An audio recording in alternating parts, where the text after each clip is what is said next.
Have you seen the new FNAF trailer? Alright, I watched Five Nights at Freddy's 2 and I can proudly confirm that critics can go eat a chonky pile of bricks because the movie was not a 15% on Rotten Tomatoes. FNAF 2 was most definitely peak. What I'm trying to make is that the movie's terrible reception is more overkill than the amount of midterms university students get throughout the semester, because this was actually such a fun time in the theater. So I don't know if you've taken a look at the reviews for this movie, but they are not good. As of Friday morning, 12% of the 59 reviews assessed by Rotten Tomatoes are positive, and that makes it one of the worst reviewed movies of the year. But having seen it for myself, I don't think it's that. All I know is I was hearing them saying that this one was supposed to be bigger, bolder, more animatronic, scarier. They listened to the fans and they were gonna make true on those promises, and well, I seen the movie. I sat down with Mr. Fazbear and Chica, and I'll say, yeah, they actually did listen a little bit to the fans. Cuando Five Nights at Freddy's 2 llegó a los cines el 5 de diciembre, los críticos no se anduvieron con rodeos. Sus plumas estaban afiladas, sus opiniones duras, y las reseñas comenzaron a llegar en avalancha, la mayoría llamándola un caos de sustos repentinos, una adaptación perezosa de videojuego a película, o como dijo un escritor, un sueño febril para la gente de internet. But yeah, look at this. Five Nights at Freddy's 2 is overall terrible.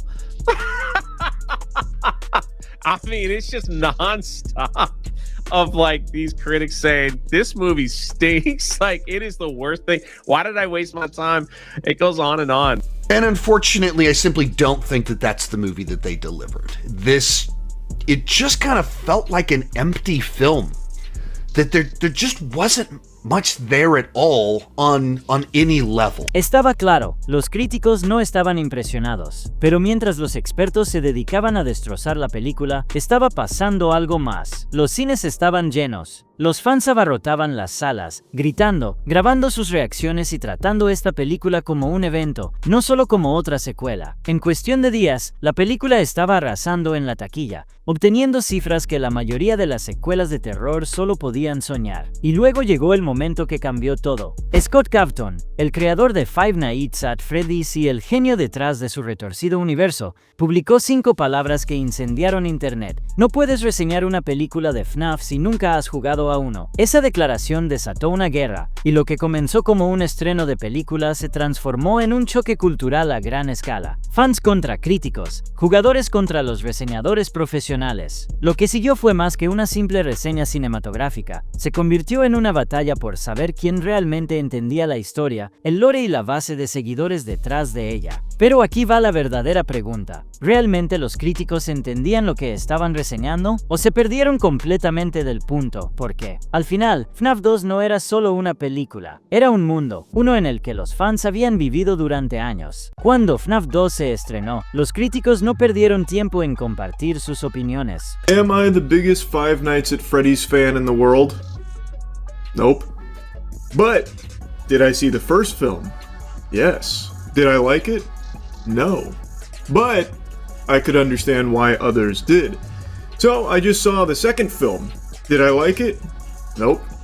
But this time, I can't understand why others seem to like it. Las reseñas llegaron duras y rápidas. La mayoría la calificó como una experiencia caótica y desordenada. Algunos dijeron que no era más que un intento de ganar dinero, un esfuerzo perezoso para capitalizar el éxito de los juegos. Unos pocos la describieron como un sueño febril, un caos incoherente que se sentía más como un error en la matriz que como una película propiamente dicha. La película fue criticada por depender de los sustos repentinos y por esperar que la audiencia comprendiera el lore profundo de los juegos. Muchos reseñadores afirmaron que era inaccesible para los novatos, ya que requería conocimientos previos de Five Nights at Freddy's para poder apreciar completamente la historia. En resumen, los críticos no solo no les gustó la película, sentían que era un lío confuso y sin sentido diseñado solo para los fanáticos de la franquicia. ¿El problema? Estos críticos no parecían darse cuenta de que el universo de FNAF no estaba hecho para todos. Estaba diseñado para aquellos que habían habían invertido tiempo en los juegos, seguido las teorías y resuelto los enigmas crípticos. Para ellos, la película no era un desastre, era una carta de amor a la serie. Pero ese mensaje se perdió en los críticos. A medida que las reseñas se acumulaban, algo se hacía cada vez más claro. Había una profunda división entre los que lo entendían y los que no. Pero mientras los críticos se dedicaban a diseccionar cada susto, algo más estaba sucediendo. En marcado contraste con los críticos, los fanáticos estaban llenos de emoción.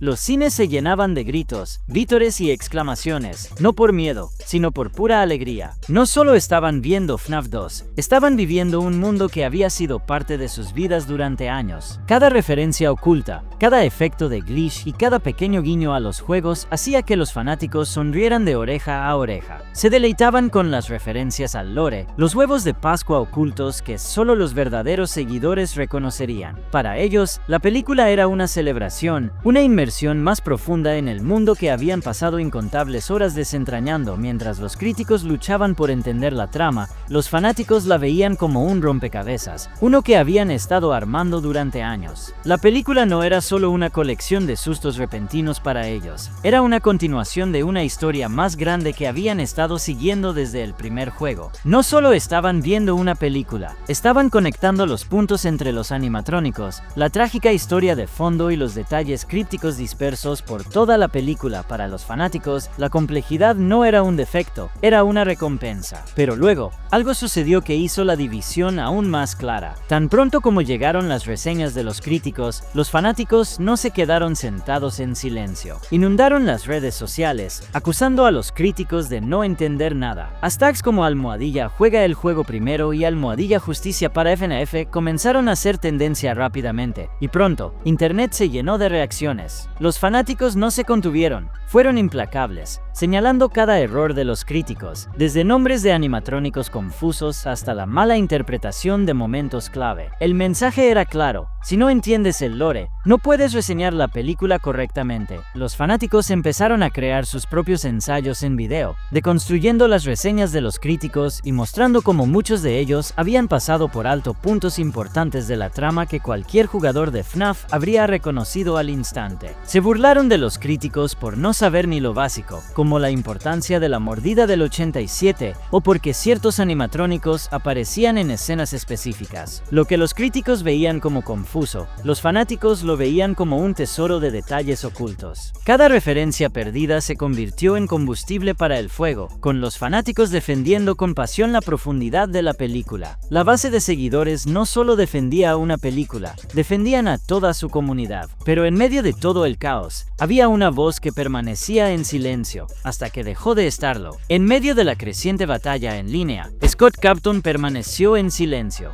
Durante días, observó cómo los fanáticos y los críticos chocaban, con la base de seguidores defendiendo cada matiz de la película mientras los críticos se aferraban a sus opiniones negativas. Scott no era de los que salían al centro de atención, pero después de ver la desconexión entre ambos bandos, ya no pudo quedarse callado. En su cuenta oficial de redes sociales, publicó un mensaje simple pero directo: no puedes reseñar una película de FNAF si nunca has jugado a uno. Esas 5 palabras enviaron ondas de choque por internet. Los fanáticos se agruparon en torno a él, compartiendo la publicación e inundando las redes sociales con memes, imágenes editadas y apoyo. Hashtags como almohadilla juega el juego primero y almohadilla justicia para FNF ganaron fuerza, convirtiéndose en un grito de guerra para toda la comunidad. La reacción contra los críticos se intensificó, con los fanáticos desmantelando las reseñas que ni siquiera entendían lo básico del lore del juego. Las palabras de Scott fueron calmadas, pero poderosas, tocando una fibra tanto en los fanáticos como en los críticos. Mientras los críticos seguían argumentando que una película debería sostenerse por sí sola, la declaración de Scott dejó claro: esta película estaba hecha para los fanáticos, y si no entendías la historia del juego, no podías entender la película. Pero el mensaje de Scott no solo se trataba de defender a los fanáticos, fue la chispa que encendió un fuego mucho más grande. A medida medida que la declaración de Scott Capton se difundía, los críticos quedaron atónitos. No les gustó nada ser señalados de esa manera. Los periodistas de entretenimiento respondieron, acusando a Scott de ser poco profesional y de alienar a las mismas personas que se suponía debían apreciar la película, los críticos. Afirmaron que entender el material original no debería ser un requisito para reseñar una película, insistiendo en que las películas deberían sostenerse por sí solas, sin que la audiencia tuviera que hacer tareas adicionales, pero los fanáticos no estaban dispuestos a aceptarlo. Ellos veían esas respuestas como más prueba de la desconexión de los críticos. Para los fanáticos, no se trataba solo de ver una película, se trataba de vivir una historia que llevaba años en construcción. Los fanáticos comenzaron a comparar los comentarios de los críticos con el verdadero lore de FNAF, mostrando cuántos reseñadores no habían entendido elementos clave de la trama. Compilaron listas de errores, y los memes burlándose de los críticos inundaron las redes sociales. Los fanáticos fueron implacables, y la internet se dividió rápidamente en dos bandos, los que entendían el lore y los que no. Los críticos se aferraron a su postura, pero eso solo avivó más el fuego. Cada artículo defendiendo a los críticos solo parecía darle a los fanáticos más munición para acusar a los críticos de pereza y falta de comprensión. Cuanto más intentaban los críticos recuperar el control de la narrativa, más la base de seguidores se unía al mensaje de Scott. Pero, incluso mientras los críticos luchaban por mantener su autoridad, las cifras de la taquilla contaban una historia diferente.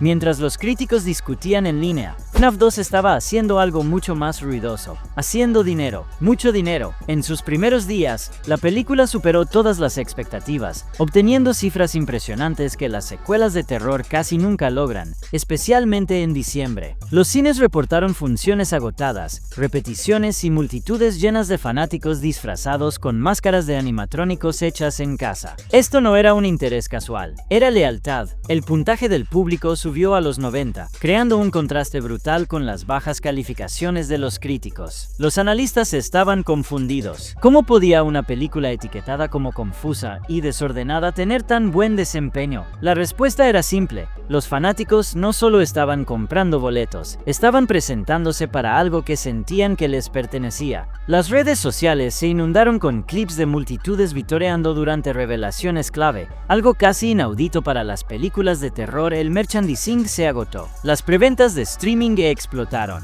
Los fanáticos regresaron a los cines múltiples veces solo para captar detalles que podrían haberse perdido. Cada pista oculta se convirtió en una razón para ver la película otra vez. La película no sobrevivía a pesar de la reacción negativa. Estaba prosperando gracias a la pasión que la rodeaba. Los números no mienten, exponen, y ese éxito desencadenó una reacción que nadie esperaba. Para la segunda semana, la conversación en torno a FNAF 2 se había transformado por completo. Esto ya no era solo un debate sobre la película, era un movimiento en línea a gran escala. Los fanáticos de Reddit, YouTube, TikTok y X comenzaron a recopilar pruebas, exponiendo lo profundamente que algunos críticos no comprendieron la película. Capturas de pantalla de reseñas se colocaron junto al lore del juego, demostrando que muchas quejas se basaban en contextos perdidos. Los creadores de YouTube se unieron con videos profundos desglosando escenas que los críticos llamaron sin sentido, explicando su significado cuadro por cuadro. Algunos de estos videos alcanzaron millones de vistas en pocos días.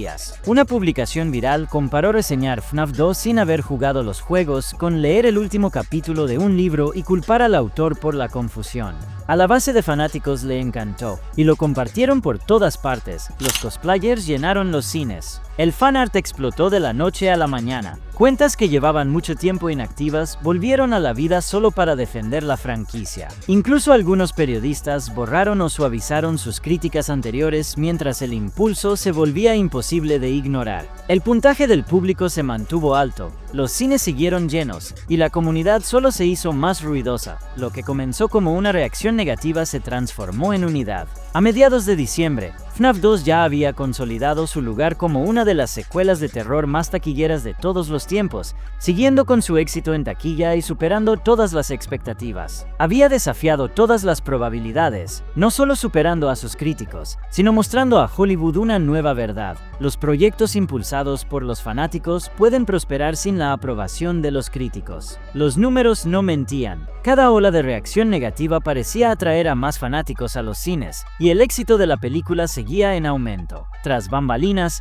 los estudios comenzaron a notar. Los expertos de la industria y cineastas empezaron a reconocer lo que FNAF 2 había demostrado. Una base de fanáticos leal y comprometida vale más que cualquier reseña de un crítico. Otras franquicias comenzaron a ver la participación de la comunidad como una estrategia clave. El mensaje se estaba esparciendo rápido. Los fanáticos eran los nuevos creadores de tendencias. Y Scott Cawthon, ya fuera intencionalmente o no, se había convertido en el rostro de esta nueva realidad. Para Scott, la victoria no estaba solo en los números de taquilla. Estaba en ver a los fanáticos, quienes habían mantenido su franquicia viva durante años, finalmente tomar el protagonismo. Al final, FNAF 2 nunca fue solo una película. Fue una declaración, porque, cuando el polvo se asentó, quedó claro, el verdadero terror no estaba en la película, estaba en el cambio de poder. Al final, FNAF 2 no fue solo otra secuela de terror. Fue un punto de inflexión cultural, un recordatorio de que, a veces, las voces más fuertes no provienen de los críticos o los guardianes, sino de la base de fanáticos apasionados que construyeron la historia desde el principio. Mientras los críticos se centraron en la complejidad de la película, los fanáticos vieron capas de significado, años de lore y una conexión profunda que hizo de la película algo mucho más grande que un lanzamiento típico de Hollywood. La tranquila resistencia de Scott Cawthon a los críticos no fue solo una respuesta, fue un reflejo de la esencia misma de la franquicia que él creó. Esta película no era para los críticos, era para las personas que habían vivido y respirado FNAF durante años. Y quizás, eso fue lo que más asustó a los críticos. No eran los animatrónicos, los sustos repentinos o la atmósfera espeluznante, era la realización de que la audiencia ya no necesitaba su aprobación. Los fanáticos, unidos y empoderados, tomaron el control de la conversación, y FNAF 2 demostró que su influencia no podía ser ignorada. El horror no estaba en la película, estaba en el cambio de poder, la disrupción del viejo sistema y el ascenso de una nueva era donde los fanáticos dominan la taquilla. Entonces, ¿qué opinas? ¿Estaban los críticos en lo correcto? ¿O los fanáticos siempre tuvieron la razón? Deja tus pensamientos en los comentarios abajo. Vamos a iniciar la conversación. No olvides dar like, suscribirte y activar la campanita para más análisis profundos como este. No querrás perderte lo que viene después.